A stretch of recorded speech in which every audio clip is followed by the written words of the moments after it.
সমস্ত ভাই বোনেরা বন্ধু বান্ধব মিলে একটা ফাংশনের অ্যারেঞ্জমেন্ট করা হয়েছিল, যেখানে একে একে আমরা সবাই নাচ করেছিলাম, সেগুলো তো আসবো। তো চন্দ্রানীর তাতা থই থইয়ের পর আমরা একটুখানি বিটটা বাড়িয়ে দেবো, কিউকি বেবি কো বেস পছন্দ হ্যাঁ। তারপর আমাদের বেবিদের এইভাবে নাচতে দেখে আমাদের আসল বেবি মানে আমাদের ব্রাইডের মাথা ঘুরে গেছিলো। তাও সেও দেখো পাগলের মতো নাচতে শুরু করেছে, বাবা বাবা বাবা বাবা। যাই হোক, নাচের ফাংশন ভীষণ ভীষণ জমে উঠেছিল আর প্রত্যেক মানুষের দারুণভাবে এনজয় করছিল। আমরা নিজেরাও ভীষণ ভীষণ ভীষণ এনজয় করছিলাম। তারপরে দেখুন ব্রাইড সবাইকে ধরে ধরে নাচাচ্ছে, নিজেও নাচছে, ওকেও নাচাচ্ছে, নিজেও নাচছে।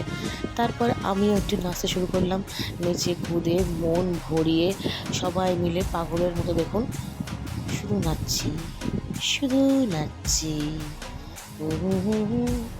তারপরে আমাদের আশ মিটলো না, আমরা আবার স্টেজে উঠলাম। স্টেজে ওঠার পর সেই নাচের মাঝখানে আমরা পাগলের মতো এদিক ওদিক ভটকাচ্ছি, নাচ করছি, নাচ দেখছি, ভিডিও করছি, ভটকাচ্ছি, আবার নাচছি, আবার ভিডিও করছি। তারপর আমরা লাইফে সেই ভুলটা করতে চলেছিলাম, যে ভুলটা রেখা তার জীবনের প্রথমেই করে ফেলেছিল এবং সে আজও পস্তাচ্ছে। দেখুন আমরা সেই সেলফি স্ট্যান্ডের উপর দাঁড়িয়ে কিছু ভিডিও নিয়েছিলাম, যেটায় আমরা পাগলের মতো লাগছে, পুরো বদ্ধ এক পাগল। তারপর আমি চলে গেলাম ডাইরেক্ট আমার নাচে। দেখুন এখানে আমার মুভস দেখে ব্রাইড একটু বেশি উত্তেজিত হয়ে পড়েছে। মাজনু ভাইয়ের মতো লুক দেওয়ার পর আমার নাচটা এনজয় করছে। আমার নাচে শুধু আমি না, সবাই এনজয় করছিল, বিশেষ করে তো কাকু একদম ধুতি ফুতি উঠিয়ে নিয়ে সেই নাচ করছিল। আর তার সাথে আমি আরও বেশি এনার্জি পাচ্ছিলাম নাচার জন্য। এরকমভাবে সবাইকে উৎসাহিত করতে দেখলে আমারও মনের ভেতর বেশ উৎসাহ জাগে আর আমি সেরকম ফাটাফাটিভাবে নাচতে থাকি। তারপর নাচা গোদা বন্ধ করে আমরা কিছু স্ন্যাপ নিতে লাগলাম, কারণ যেগুলো একটা বিয়ের জন্য খুব ইম্পর্ট্যান্ট, কারণ এইগুলোই আমরা সারা জীবন ধরে দেখি আর আমাদের পুরনো সময়গুলো আমরা মনে করি যে আমরা সেই সময় কত এনজয় করেছিলাম, কত মজা করেছিলাম, আর এইগুলি আমাদের জীবনের স্মৃতি হয়ে থেকে যায় সারা জীবনের জন্য।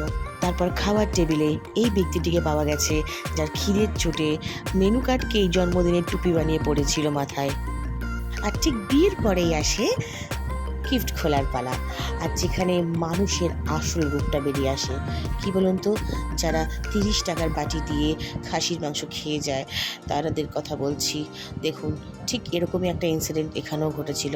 আমি ঠিক গেস করেছি, একদম কাঁচের বাটি দিয়েছে এবং গপগপিয়ে খাসির মাংস খেয়ে পগার পার হয়ে বিয়েবাড়ি থেকে চলে গেছে। আর ঠিক কাঁচের বাটির পরেই আসে আমাদের এই মানুষ মাটি, মানে আমাদের এই বোনটির জন্মদিন। যাই হোক, তো হ্যাপি বার্থডে। মেঘা সেনকে জন্মদিন ছিল, তাই আমরাও সেই সুযোগে ওর জন্মদিনটা পালন করছিলাম। দেখুন বিবাহ পর্ব আপাতত আমাদের এইখানেই শেষ। এবার দেখা হচ্ছে সোজা বৌভাত। তারপর সোজা বিয়ে বাড়িতে ঢুকে আমরা এই বোর্ডে মৌসুমী এবং বিক্রমের এই নামটা দেখার পর কনফার্ম হলাম যে আজকের খাওয়া দাওয়া এখানে। এবার বেশি সময় নষ্ট না করে আমি গেট দিয়ে সোজা ঢুকে আমার মিশনের দিকে এগিয়ে চললাম, যেটা ছিল খাওয়া দাওয়া।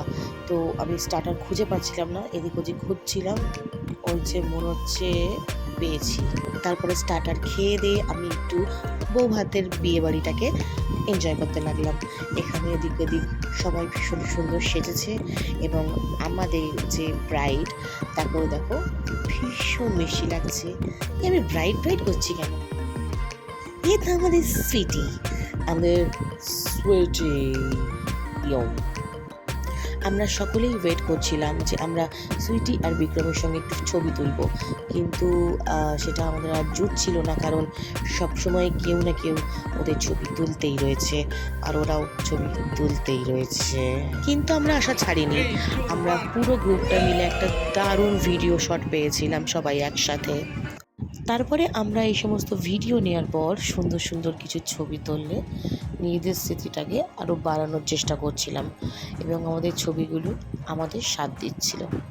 তারপর আমি চলে গেলাম একটু রিল্যাক্স করতে, একটু তরল পানীয় খেতে। তো যাই হোক, এখানে তরল পানীয় বলতে কিন্তু আপনারা ভুলভাল কিছু বুঝবেন না, পানীয় বলতে এখানে জলকে বোঝানো হয়েছে। ওকে, এবং আমি নিজে শুধু একা একা জল খাবো কেন, তোরাও খা, তোদেরও একটুখানি নেশা হোক, জলের নেশা। এবং এত জল খাওয়ার ফলে মাথাটা যখন একটু ঝিমঝিম করছিল, তখন আমরা সবাই মিলে চেয়ার থেকে উঠে এইভাবে পাগলের মতো নাচ করছিলাম। ট্যাং ন্যাং ট্যাং ন্যাং। নেচে নেচে যাওয়ার পর যখন আমরা আর কাউকে পাচ্ছিলাম না, তখন আমি আস্তে আস্তে কাকুর দিকে এগিয়ে গেলাম এবং কাকুর সাথে আমরা তালে তাল মেলানোর চেষ্টা করছিলাম, কিন্তু কাকু একটু স্টপ ছিল, হঠাৎ করে নেচে উঠল। আর এই ছেলেটা এখানে বসে কার সাথে ভাটাচ্ছে কে জানে, বড় বড় ডায়লগ মারছে। আরে বিয়ে বাড়ি এসেছিস, বিয়ে বাড়ি এনজয় কর, তা না ফোনে গল্প করছি। কি জানি এই মানুষগুলো কোথা থেকে জানতে পেরেছে যে আমিও বিয়ে বাড়িতে এসেছি, তাই আমাকে দেখার জন্য দেখুন বাইরে কীরকম ভিড় করে দাঁড়িয়ে আছে। ঠকতে পারবে না সে অবশ্য, কিন্তু আমারও তো খারাপ লাগে, আমাকে এত দূর থেকে দেখতে এসছে, তাই আমি একটু ওদের উদ্দেশ্যে নিজের হাতটা একটু দেখিয়ে দিলাম, যাতে ওরা একটু শান্তি পায়। বাই গাইস, ভালো থেকো। এরপরে ছিল আমাদের বর আর বউয়ের বৌভাতের ফটোশ্যুট, যেখানে ক্যামেরাম্যানরা হাতে ক্যামেরা নিয়ে আমাদের বর বউ নামের বস্তুটার একটা ক্লোজ দেখি শট নিচ্ছিল, যাতে সুন্দর একটা ভিডিও অ্যালবাম তৈরি হতে পারে। ওদেরও তখন একটা ক্যান্ডিড ফেক হাসি দিতে হচ্ছিল, যার চোটে বিক্রমের 32 পাটি বেরিয়ে গেছিল, কিন্তু কি করবে আর, বৌভাত বলে কথা। আর দেখুন ফটো তুলতে এতটাই বিরক্ত হয়ে গেছিলো যে আমাকেও কেমন তাড়িয়ে দিল। তাই ততফাত্ত গুছিয়ে ফুছিয়ে দিয়ে আমরাও বাড়ির দিকে এবার রওনা দিলাম, বাড়ি ফিরতে হবে, অনেক রাত হচ্ছিল। দেখুন এই মেয়েগুলোর কত এনার্জি, আমি যখন কেমন লটকে গেছিলাম, ওরা ফটো তুলেই যাচ্ছে। আর রাত্রি 12টা বেজে গেছে অলরেডি, আমার আর ভক্তি কোনো এনার্জি নেই। কাকু হেঁটে চলে গেল। ওকে, এইবার সব কিছু শেষ করে আমরা বাসের দিকে রওনা দিয়েছিলাম, কারণ আমি যখন এসেছিলাম তখন ডাইরেক্ট আমি অফিস থেকে এসেছিলাম, বাট যাওয়ার সময় আমি সবার সাথে একটু এনজয় করতে করতে যেতে চাই, তাই বাসে করেই যাচ্ছিলাম।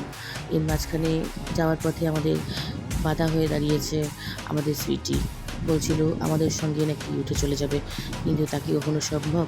পাগলি রে, আজ তোর বউ ভাত, তাই জেলে আপনি জিন্দগি। কিন্তু তবুও মনটা ভারী হয়ে যায়, আমরা সবাই একটুখানি ইমোশনাল হয়ে পড়েছিলাম, ও একটু ইমোশনাল হয়ে পড়েছিল, পেছনে সবাই যারা সবাই ইমোশনাল হয়ে পড়েছিল, কান্নাকাটি করছিল। কিন্তু সময়ের সাথে আমাদের সবাইকে এগিয়ে চলতে হবে। জীবনে আজকে একরকম, অন্য দিন আরেক রকম পরিবর্তন আসবে, এইভাবেই জীবনটা চলবে। আর আমরা নতুন নতুন জিনিস নিয়ে তোমাদের সামনে আরও নতুন নতুন ব্লগ নিয়ে চলে আসব।